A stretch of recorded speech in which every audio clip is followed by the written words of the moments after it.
Okay, we are moving on to the American Revolution. So now we're on the stuff that most people think about in terms of U.S. history. So what we're going to do here is we're going to do two different things. Visual stimulation is very, very apparent in our learning and our understanding of things, which is why reading oftentimes is very difficult for people to comprehend and understand because they don't ever make that connection visually. So what we're going to do is we're going to switch to something. We're really going to try to look at what is available in terms of pictures, paintings, movies, stuff like that, to see if that helps stimulate for us our understanding for it. What you're going to need to do is you're going to create a for one. So if you go down here to this for, I know we've been using the one, go down here where it's these four images and left click it and it'll make one of these.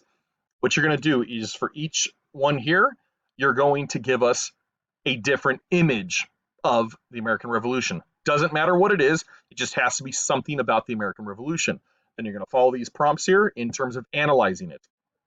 I would caution you, analyzation here means be very, very descriptive in it. So when we're looking for pictures, so if we go here and let's type in for ourselves, let's just say American Revolution painting.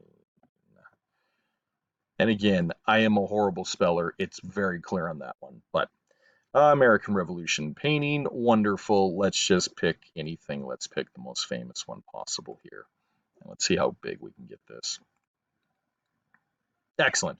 So when we're looking at pictures, what I mean by analysis is we're not just going to say, oh, it looks cold, it looks icy. Obviously, there is ice. That is a good first analysis. Get it. I get it's cold. But as I click in more and I start seeing things, let's hope I can get an even more.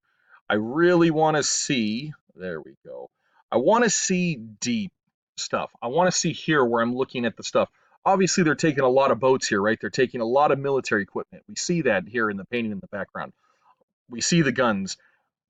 I want to start seeing if we can go a little deeper, maybe the faces of the individuals, right? What they're feeling, what they look like they're feeling, that type of stuff.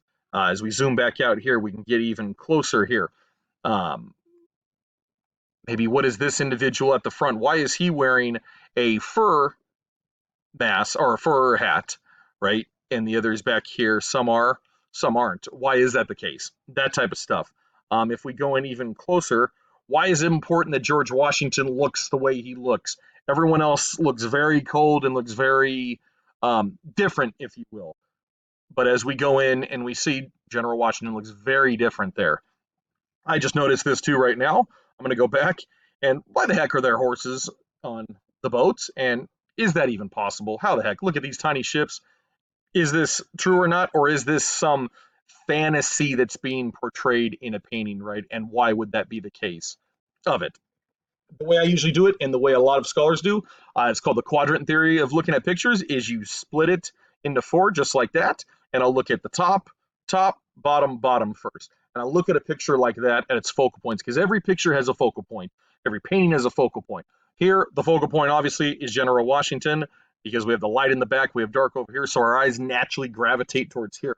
But we want to know there's some important clues here. So that's what I mean when we do our analysis. Just make sure you're really looking at that when you're doing your four different ones there. Down below here, the war through YouTube. So you're going to read the directions here, and you're going to upload a YouTube video about the American Revolution. Doesn't have to be a long one, whatever it is. So I'll show you here how it would look like. You're making your thing right here. You're going to go to plus. You're going to go down to YouTube, assuming it loads. Man, sometimes the internet, we just have little luck. There we are. Video search. So if you'd like to do it from here, I would suggest just make your life easier. Let's go and type in American Revolution. And again, you can type in anything. It should show up for you.